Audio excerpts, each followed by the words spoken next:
사랑하는 성도 여러분, 평안하셨습니까? 11월 15일 금요일입니다. 함께 찬송가 543장 찬양하심으로 오늘의 말씀 시작하겠습니다.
아멘. 이 시간 함께 나눌 말씀은 시편 71편 14절에서 24절입니다. 나는 항상 소망을 품고 주를 더욱 찬송하리이다. 내가 측량할 수 없는 주의 공의와 구원을 내 입으로 종일 전하리이다. 내가 주 여호와의 능하신 행적을 가지고 오겠사오며 주의 공의만 전하겠나이다. 하나님이여, 나를 어려서부터 교훈하셨으므로 내가 지금까지 주의 기이한 일들을 전하였나이다. 하나님이여, 내가 늙어 백발이 될 때에도 나를 버리지 마시며 내가 주의 힘을 후대에 전하고 주의 능력을 장래의 모든 사람에게 전하기까지 나를 버리지 마소서. 하나님이여, 주의 의가 또한 지극히 높으시나이다. 하나님이여, 주께서 큰 일을 행하셨사오니 누가 주와 같으리이까. 우리에게 여러 가지 심한 고난을 보이신 주께서 우리를 다시 살리시며 땅 깊은 곳에서 다시 이끌어 올리시리이다. 나를 더욱 창대하게 하시고 돌이키사 나를 위로하소서. 나의 하나님이여, 내가 또 비파로 주를 찬양하며 주의 성실을 찬양하리이다. 이스라엘의 거룩하신 주여, 내가 수금으로 주를 찬양하리이다. 내가 주를 찬양할 때에 나의 입술이 기뻐 외치며 주께서 속량하신 내 영혼이 즐거워하리이다. 나의 혀도 종일토록 주의 의를 작은 소리로 읊조리오니 나를 모해하려 하던 자들이 수치와 무한을 당함이니이다. 아멘. 시편 71편은 인생의 고난 중에서 하나님을 향하여 소망을 품은 시인이 계속적으로 하나님을 찬양하겠다는 서원을 담은 탄원시라고 할 수 있겠습니다. 그에게 찾아온 고난은 저와 여러분의 인생에서도 동일하게 겪을 수 있는 고통일 수 있겠지만 가장 그에게 치명적인 위협이 있었다면 그의 원수들이 그에게 하는 말이었습니다. 어제 살펴본 말씀 11절에 보시면 하나님이 그를 버리셨다. 그런즉 그를 따라 잡으라. 건질 자가 없다. 하는 말이었습니다. 원수들이 그렇게 그의 신앙을 흔들었습니다. 그런데 성도 여러분, 시인은 오늘 말씀 14절에서 분명하게 선포합니다. 나는 항상 소망을 품고 주님을 더욱 찬송하리이다. 여기에 앞에 접속사가 빠져 있는데요. 그러나로 시작합니다. 그러나 나는 계속 소망합니다. 당신을 계속 찬양할 것입니다. 성도 여러분, 어찌 이 땅에 고난 없는 인생이 있을까요? 한 생명이 태어나면서 마치 그의 전생애에 벌어질 고통의 운명을 한순간에 보여주듯이 그렇게 아기는 크게 울부짖으며 고난의 삶을 시작하는 것입니다. 욥기 5장 7절에서 욥의 친구 엘리바스가 말합니다. 사람은 고생을 위하여 났으니 불꽃이 위로 날아가는 것 같으니라. 그렇게 인생에서 고난은 자연스러운 것입니다. 그러나 성도 여러분, 그러한 고난을 가지고 사람들은 저마다의 방식으로 받아들이기 때문에 다른 것입니다. 여러 가지 고난을 받아내는 태도가 있을 텐데요. 크게 보면 세 가지 정도로 고난에 대응하는 모습을 보게 됩니다. 첫 번째로는 삶의 고난을 비관적으로 받아들이는 것입니다. 이러한 사람들은 자기에게 주어진 고난을 가지고서 자기 인생을 비판하기도 하고 세상을 탓하거나 환경을 탓하면서 고통을 받아냅니다. 그들은 고통으로 가득한 이 세상이 싫고 지겹습니다. 그들이 품고 있는 소망은 철저히 세상에서 무너졌기 때문이죠. 그래서 어떤 이들은 일상을 아주 거부하기도 합니다. 그리고 또 다른 이들은 피해의식에 이끌려 자기 연민에 빠지기도 하면서 그런 세상 안에 있는 자기 자신을 혐오하기도 합니다. 그에게는 살아갈 소망이 너무나도 필요하지만 비관적인 마음에 갇혀 삶의 여러 고통과 문제들의 비애를 토로할 뿐입니다. 두 번째 부류는요, 고난을 낙관적으로 받아들이는 것입니다. 이들은 세상과 인생에 대해 펼쳐진 고난과 문제들을 가지고서 나름 그것들도 인생에게 주어진 소중한 의미와 연결되어 있다고 보는 것입니다.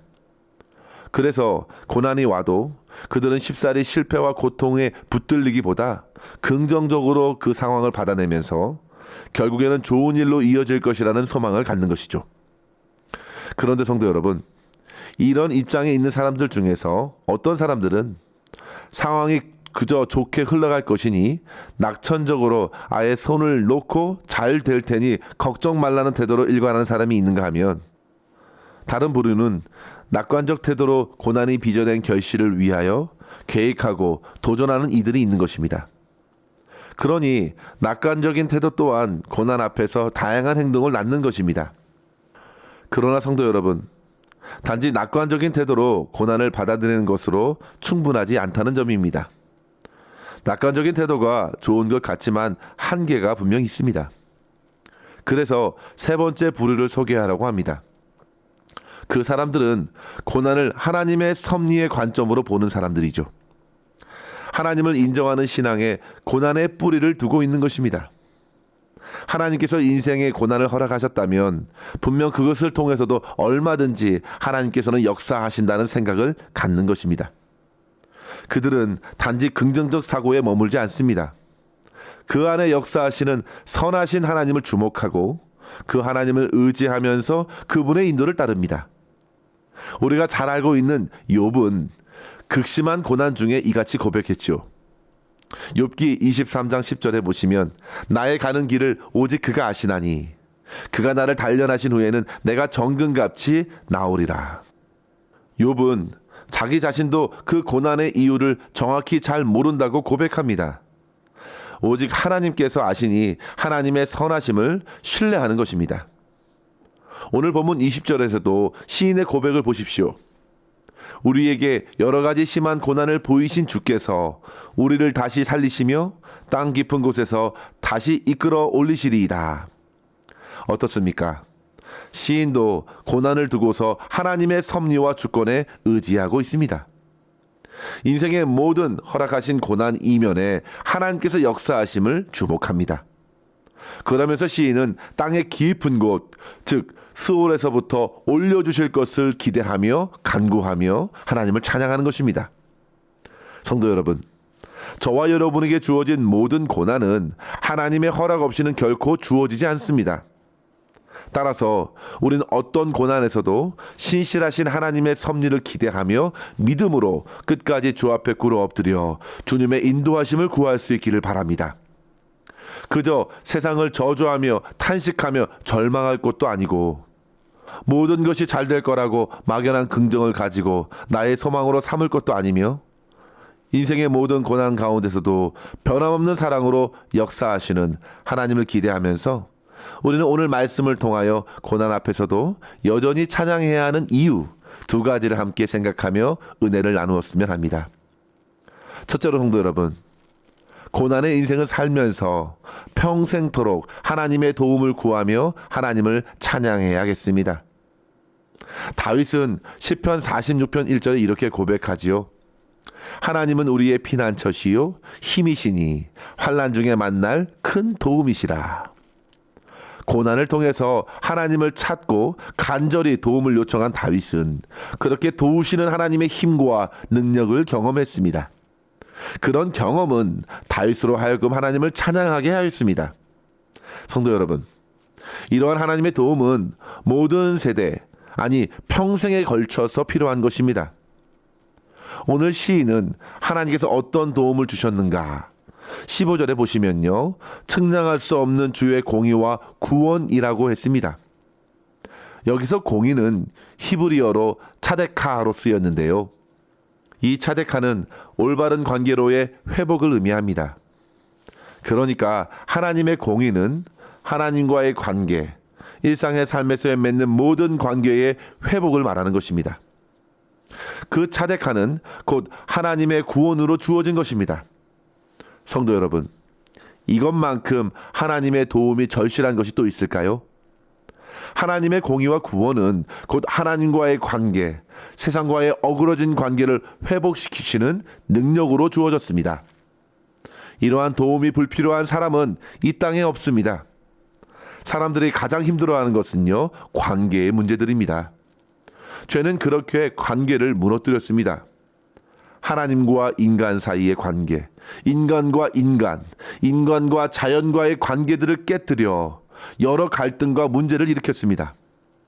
결국 온 세상은 탄식의 울음이 그치지 않게 되었습니다. 그런데 그곳에 하나님의 의가 덮어진 것입니다. 예수 그리스도를 통하여 하나님과의 관계가 회복되었고 참된 구원을 누리게 된 것입니다. 이러한 도움으로 인해 시인은 도저히 측량할 수 없다고 고백하는 것입니다. 그러면서 그는 나의 입으로 하루 종일 그것을 전하겠다고 말합니다. 성도 여러분, 종일 전해도 다 전할 수 없는 것이 주의 은혜이죠. 또한 시인은 17절에서 보여준 대로 어려서부터 이제까지 하나님을 믿고 있었습니다. 하나님께서 어릴 적부터 찾아와 주셨고 말씀으로 그를 교훈해 주셨기에 하나님의 놀라운 일들을 경험했다고 말합니다. 그리고 심지어 18절에 보시면 늙어 백발이 될 때에도 나를 버리지 마시고 당신의 능력을 장래의 모든 사람에게 전하기까지 나를 버리지 마소서 간청합니다. 성도 여러분, 하나님께서는 고난의 인생의 어릴 적부터 장년, 노년에 이르기까지 도우시는 분이십니다. 성도 여러분, 세월 앞에 장사가 없습니다. 시간이 지나면서 더더욱 약해지는 것은 당연지사이죠. 성도들은 어떻습니까? 성도들만큼은 세월을 비껴갈 수 있을까요? 그렇지 않죠. 동일하게 약해집니다. 그런데 잘 보시면요, 약해질수록 그는 더더욱 자신의 삶을 하나님의 손에 맡기고 있는 것입니다. 두려움이 그에게도 찾아왔습니다. 그러나 기도로서 하나님의 붙드심을 의지합니다. 성도 여러분, 나이 들어도 나의 물질이나 갖고 있는 재산이 나를 지켜주는 것이 결코 아닙니다. 하나님의 도움이 더욱 절실한 것입니다. 결국 주님께서는 끝내 나의 약한 몸도 붙드시고 나의 심령의 연약함도 강건하게 붙드셔서 우리로 하여금 하나님 나라에 이르도록 인도하시기 때문입니다. 따라서 성도 여러분, 구원의 은혜를 베풀어 주신 하나님, 그리고 때마다 교훈으로 가르쳐 주시고 삶의 길을 인도하시는 하나님의 도움을 힘입어 매일의 삶을, 평생의 삶을 찬양하며 살아갈 수 있는 저와 여러분 될 수 있기를 주의 이름으로 간절히 축원합니다. 둘째로 성도 여러분, 하나님께서 우리의 삶에 이루신 일들을 기억하며 더욱 힘껏 하나님을 찬양해야겠습니다. 당시 시인은 연로하게 되어서 세상으로부터 소외당할까 두려워했지만 그것은 어디까지나 세상의 소리였다는 사실이 분명했습니다. 삭막한 이 세상은요, 생산성이나 수익을 따지면서 사람들을 대우하려고 합니다. 그러나 성도 여러분, 우리는 세상의 소리에 흔들리지 말고 하나님의 말씀을 들어야겠습니다. 성도 여러분, 저와 여러분의 정체성은 항상 하나님의 사랑에 뿌리내리고 있다는 사실을 잊지 마십시오. 우리는 하나님께 속한 영혼으로서 한 사람 한 사람이 모두 소중합니다. 얼마든지 세상의 여러 경제적인 일에서 은퇴했어도 여러 분야에서 어른들의 역할이 절실합니다. 어른들이 지나온 세월만큼이나 하나님을 찬양할 은혜는 더더욱 쌓였습니다. 오랫동안 믿음으로 다듬어진 지혜와 신앙의 경륜은 지금의 세대의 어두움의 빛처럼 드러날 것입니다. 어른들의 살아있는 기도와 축복은 다음 세대에 하나님의 약속의 신실함을 전하는 통로가 됩니다. 성도 여러분, 지금까지 전해진 언약의 말씀은요, 그렇게 부모 세대에서 자녀 세대에 전해진 말씀에 기초한 것입니다. 따라서 성도 여러분, 본문에서 시인이 고백한 것처럼 하나님의 붙드시는 은혜를 힘입고 주의 능력을, 주의 사랑을 후대에 전하고 장래의 모든 사람에게 전하기까지 성령으로 충만케 해주시기를 기도하며 하나님을 찬양해야겠습니다. 누가복음 2장에 보시면 예루살렘에 사는 시므온은 그가 주의 그리스도를 보기 전에 죽지 아니하리라 하는 성령의 지시를 받고서 결국 아기 예수를 안고 성령의 감동으로 하나님을 찬송하였습니다. 아셀 지파의 안나라는 선지자도 과부된 지 84년 만에 주의 전을 떠나지 않고 주야로 기도하며 섬겼었는데 때마침 그리스도 예수의 성령에 관해 말씀을 전해주었습니다. 사랑하는 성도 여러분, 나이가 들어가면서 평생토록 주님으로부터 받은 구원의 은혜와 사랑에 대한 그 놀라운 감격을 자주자주 후대에 전해주시기 바랍니다. 용서의 삶으로, 사랑의 삶으로 예수 그리스도를 후대에 일깨워 주십시오. 하나님께서 그렇게 저와 여러분 모두를 찬양의 놀라운 삶으로 오랫동안 붙들어 주시기를 주의 이름으로 간절히 축원합니다. 기도하겠습니다. 하나님 아버지 감사합니다. 오늘도 주의 진리의 말씀으로 우리의 영혼을 깨워 주를 찬양케 하시니 감사합니다. 아버지 하나님, 오직 주님만이 우리의 소망과 힘이 되시오니 세상이 어떻게 흘러가든지 흔들리지 말고 항상 주님의 도우심을 구하며 주님만을 찬양케 하여 주시옵소서.